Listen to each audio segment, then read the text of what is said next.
This morning's lesson is called Offerings to God. I kept going back and forth on whether to call it offerings or sacrifices, but if you look at the definition to them, either one works very well. So, offerings to God and an idea of what do we bring to God. So many times we just go about our lives and we just kind of let the daily thing happen, but even in that, if we are living our days correctly, we can let that be an offering to God. But the text for this morning is, I'm going to look at Amos 5:25. Have ye offered unto me sacrifices and offerings in the wilderness 40 years, O house of Israel? Now, on the surface of that one is God's asking a question, have you done this for 40 years? And I think if someone's been doing this for 40 years, on the surface of that question, it sounds like it is a good thing. Unfortunately, Amos is trying to make a point, and we see that if we back up to verse 21. The idea of this lesson is actually the opposite of what Amos is trying to tell the people at this time, so I hope we take that into consideration as we evaluate it in our lives. In verse 21, he says, I despise your feast days. I will not smell or take delight in your solemn assemblies. Though ye offer me burnt offerings and your meat offerings, I will not accept them. Neither will I regard the peace offering of your fat beasts. Take thou away from me the noise of thy songs, for I will not hear the melody of the viols. But let judgment run down as waters, and righteousness as a mighty stream.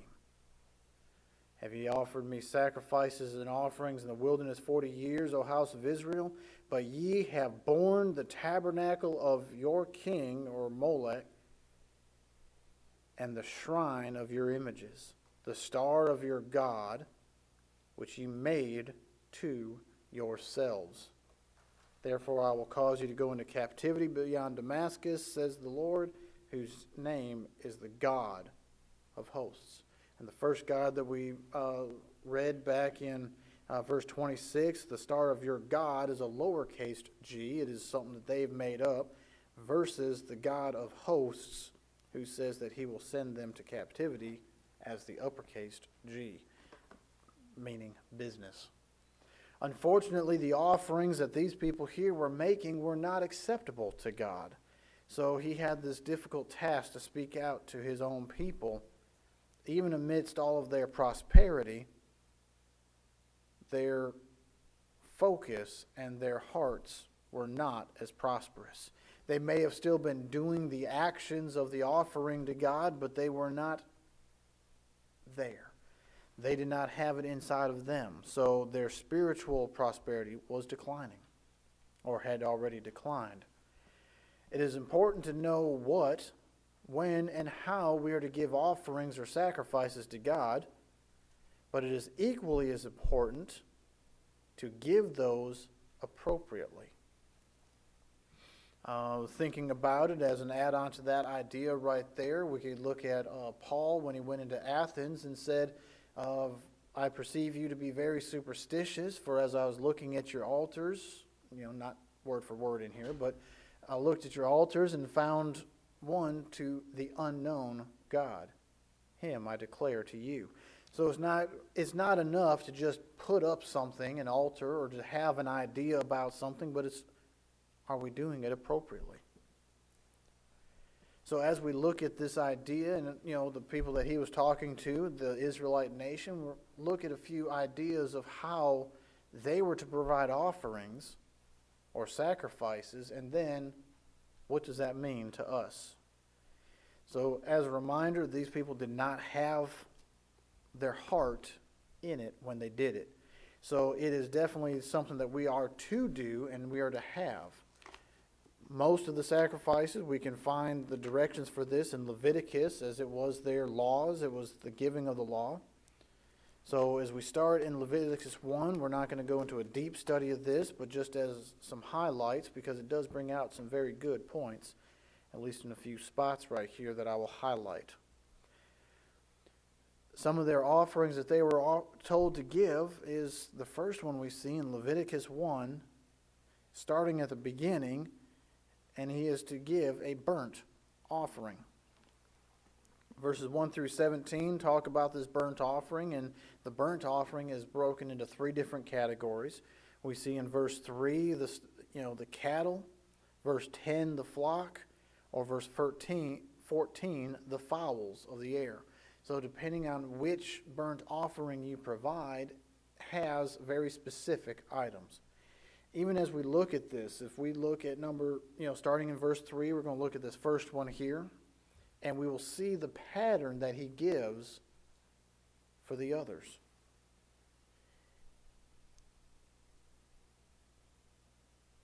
We'll start in verse 2. Speak unto the children of Israel, and say unto them, if any man of you bring an offering unto the Lord, you shall bring your offering of the cattle, even the herd and of the flock. Very first point is that if you want to make an offering, you bring it. If his offering is a burnt sacrifice of the herd, let him offer a male without blemish, and bring the best you have. He shall offer it of his own voluntary will at the door of the tabernacle of the congregation before the Lord. And he shall put his hand upon the head of the burnt offering, and it shall be accepted for him to make atonement for him. It's personal. And he shall kill the bullock before the Lord, and the priest, Aaron's sons, shall bring the blood and sprinkle the blood about upon the altar in thy door of the tabernacle and of the congregation. And he shall flay the burnt offering and cut it into pieces.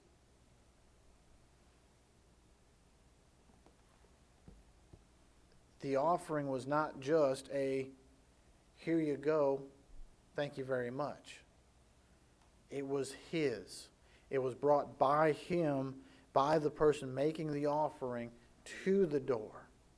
He had to lay his hand on the head of the animal and kill the animal himself. The person who was giving this offering was giving the offering. It was very personal. It was there. So as we look at any of the examples here, it is something that is not just about an action.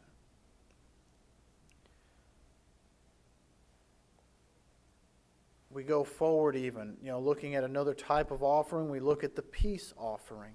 It goes up to Leviticus chapter 7.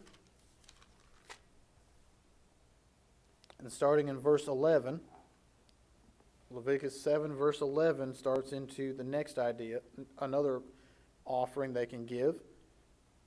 And it says, and this is the law of the sacrifice of peace offerings, which he shall offer unto the Lord.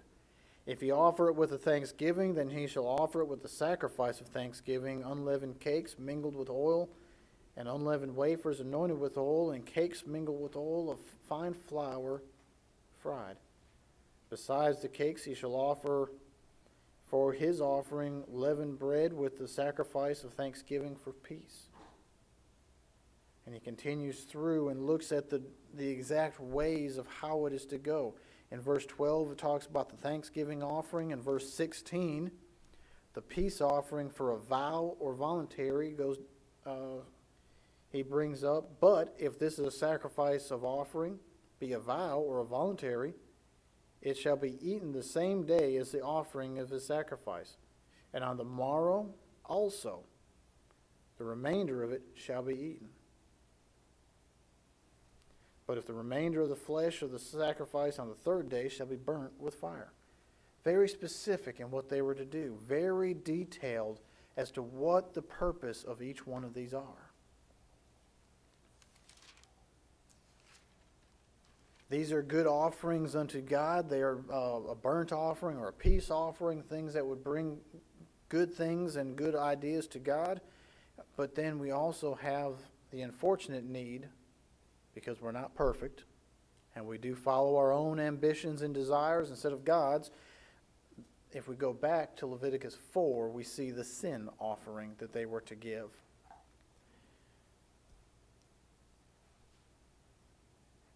Starting verse 1, the Lord spake unto Moses, saying, Speak unto the children of Israel, saying, If a soul shall sin, even through ignorance, against any of the commandments of the Lord concerning things which ought not to be done, and shall do against any of them. So even if we did it out of ignorance, there were certain laws that were to be done. If I didn't know that I did it, I was still accountable for that. And we see as we go through chapter 4, we can go through in more detail as a personal study.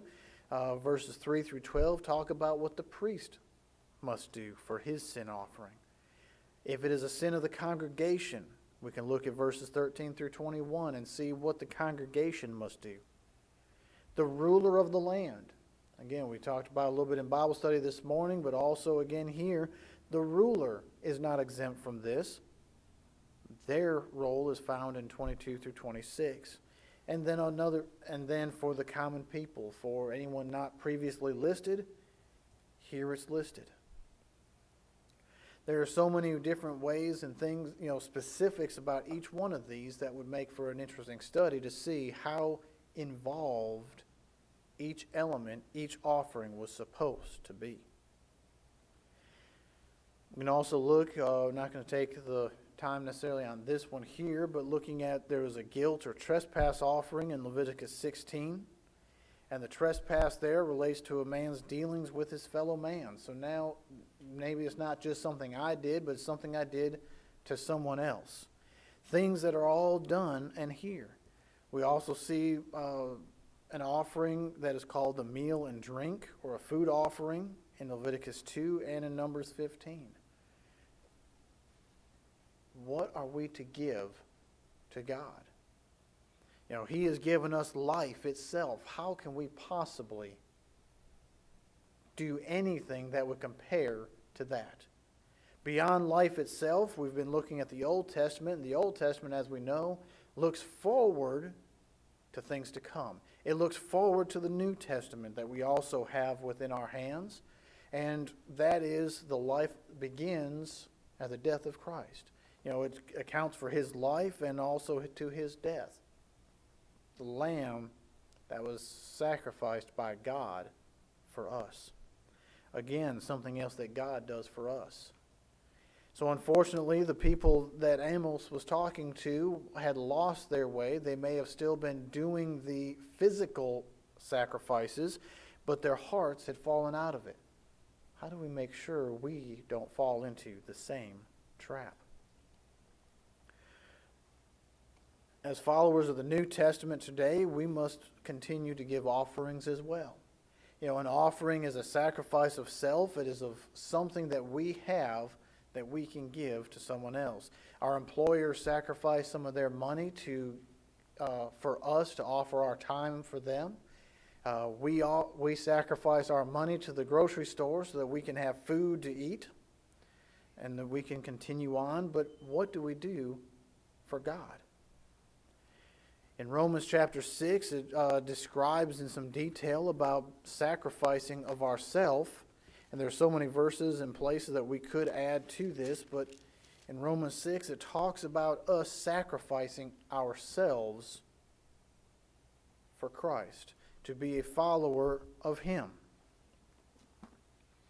What shall we say then? Shall we continue in sin that grace may abound? God forbid. How shall we that are dead to sin live any longer therein? We have killed something within ourselves. We have sacrificed something there. Know ye not that as many of us were baptized into Jesus Christ, were baptized into his death? Therefore we are buried with him in baptism into death, like as Christ was raised up from the dead by the glory of the Father, even so we should walk a newness of life. The last words of verse 6 also say that we should not serve sin. For he that is dead is freed from sin. What happened to those sacrifices when they went to the altar? The animals that went to the altar were killed. They are no longer alive in the fashion that they were. and they were utilized for a new purpose. They were brought forth to give glory to God or to serve a purpose of a sin offering, to account for something. They served a new purpose. So too should we. When we take and go through the burial of baptism, when we become a new creature in Christ, to live anew, are we living new? And that's for each and every day. Once we do that, that is our decision from that moment forward. Do we follow that as we go throughout? As we do each Lord's Day, as we gather together in worship, we are commanded to sing. As we do that, our voices through song should be an offering to God. Do we sing from the hearts? And there are several verses that are all here. Even Jesus himself in Matthew 26 is recorded as singing a song before they departed to their next stop. He himself sung a song, and then as we have commandments in the new, we too can sing. Not just for, our own edification or the edification of others and the teaching of others, which it all can do. It is also to God. It is a commandment. It is something that he has asked us to do, and therefore, do we take the time and the effort to sing? Even when our numbers are low, even when we're inside this building, if we are someplace else, if we are at Indywood and singing there, how great a sacrifice is that for us to give less than an hour of our time for a group of people that enjoy it very much. They enjoy that offering that we give, but are we offering it to them? Or are we offering it to God? We are going out and fulfilling so many other commands about going out and helping and edifying one another. We're using the commandments that he gave to serve him. By serving him, we offer our time to God. Now, in the process, it also does, as Ephesians and Colossians say, is that the purpose of song can be to edify one another. As we also talked about this morning in Bible study, about being able to have the ability to pray. In Philippians, it talks about this as well, as we look at Philippians 4, 6, and 7. Our ability to pray to God gives us so much. Do we take the time? There's even a song that talks about, this morning, did we think to pray? In Philippians chapter 4, verse 6 and 7,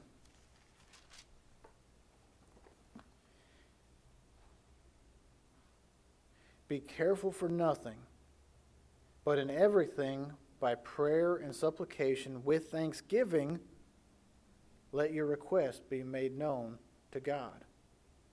And the peace of God, which passes all understanding, shall keep your hearts and minds through Christ Jesus. So as Jesus would tell us in some of his preaching and in some of his as he went day by day, saying, don't pray as these do, but pray to your Father in secret. Why are we not going out and praying like the hypocrites, as he would call them, as he would point them out in the streets, that they would pray with their many words and long preaching of speech to God as a prayer? Go home. Do it in private. Very simply put right here as well. Be careful or anxious for nothing, but in everything by prayer and supplication with thanksgiving. They don't even put a comma right there. That is part of the initial thought, with thanksgiving. Why are we praying? Are we praying just to be heard, as the scribes and Pharisees of that time were, to be seen by men? If so, Christ says, verily, we have our reward. But here he says, do it with thanksgiving. By giving it with thanksgiving, we follow the traditions of the old and bring forth that idea of giving an offering of ourself.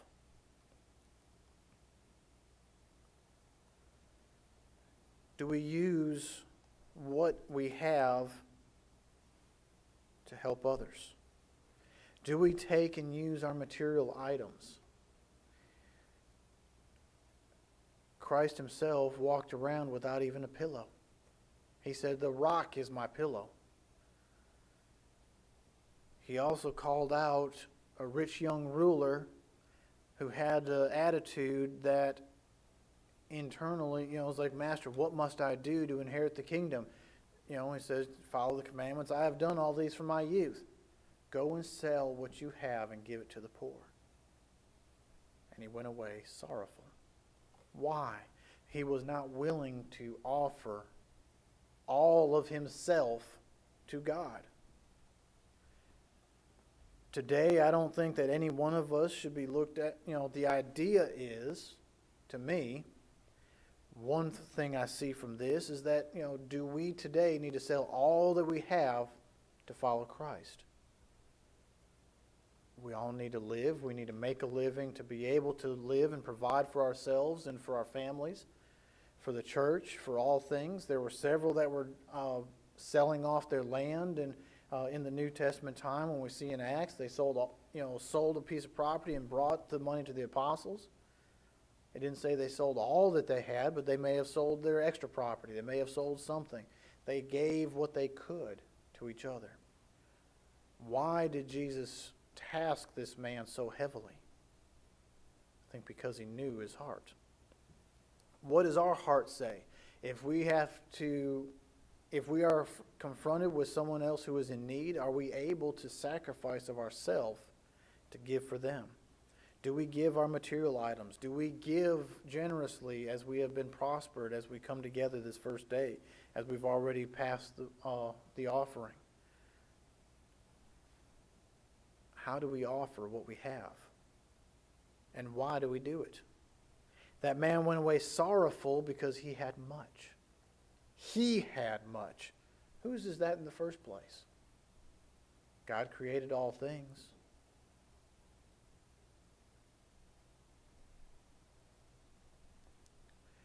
Also here in the book of Philippians, if you're still in it, Philippians 4 verse 8 talks about another idea about how we can be of offering. He talked about prayer in 6 and 7, but in verse 8 we get into, do we offer the thoughts of our mind to God?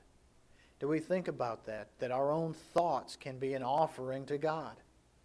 As we look at verse 8 here, it says, "Finally, brethren, whatsoever things are true, whatsoever things are honest, whatsoever things are just, whatsoever things are pure, whatsoever things are lovely, whatsoever things are of good report, if there be any virtue and if there be any praise, think on these things."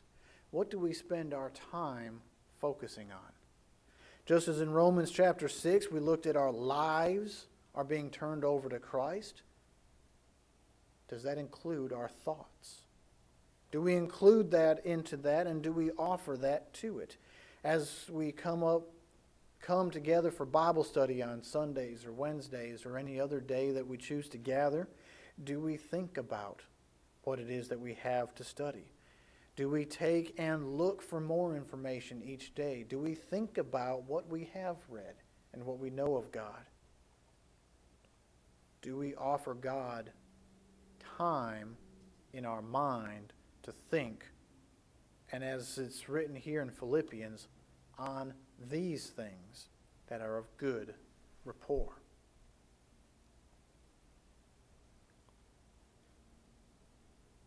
We can also continue to the next verse and look at our daily actions. In verse 9 right there in the same passage, it says, "Those things which ye have both learned and received and heard and seen in me, do, and the God of peace shall be with you."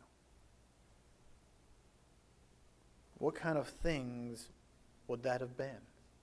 Well, the writer here of Philippians has received his inspiration from Christ himself. Paul himself received that inspiration from Christ and is an imitator of Christ. Therefore, if we imitate Paul, we too are imitating Christ. Do we let our daily actions speak for themselves?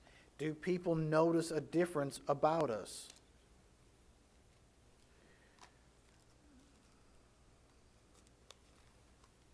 Ephesians chapter 5, verse 1 and 2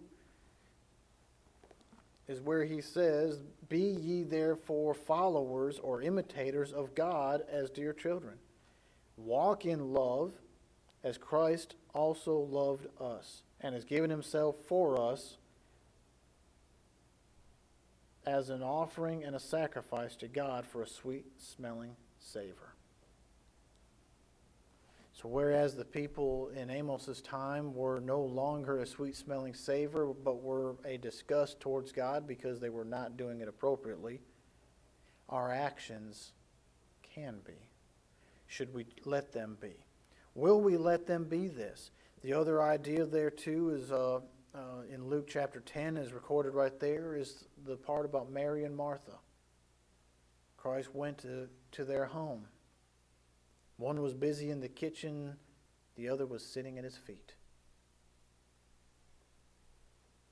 and was commended for wanting to learn and be there. What are our daily actions like? What is it that we give and offer to God? There are so many things in our lives that can be so simple to give. None of these are outside of our abilities. We all have the ability to become a dedicated follower of Christ, and I put that extra word in there on purpose. Because in each of these extra things it says, we have died to sin. Why should we live any longer? We must be dedicated going forward. Through our songs, through our prayers, our material items, our minds, our daily actions, all are things we can control. All are things that we can focus on and give God glory through using. The time and style of how the offering is presented may have changed from the Old Testament to the New Testament, but the need to give the offering has not. God has created us. He just wants us to give back to Him. Follow Him. That is the best offering we can give, is to be a faithful follower of Him. How often each day do we live and offer ourselves to God through living as Christ and the apostles have taught?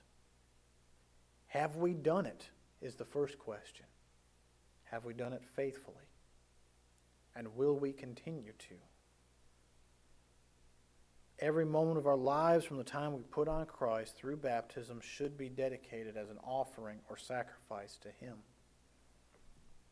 For those that have not put on Christ, we can offer that ability to help along that pathway by being able to be baptized into Him through the knowledge of Him and what He stands for, the ability to conquer death, conquer sin, and to eliminate that out of our lives. Then from that day forward, we can continue in His teaching, in His words, in service and sacrifice to God. Will we offer ourselves to God each and every day, each moment of the days, so that we don't face the issues of having to listen to Amos? I would not want to be there to hear that everything I'm currently doing is in vain, and by the way, you're going to captivity. Because for us today, it's not another nation that's going to come and take us over. It's going to be an eternity in a place that we don't want to go.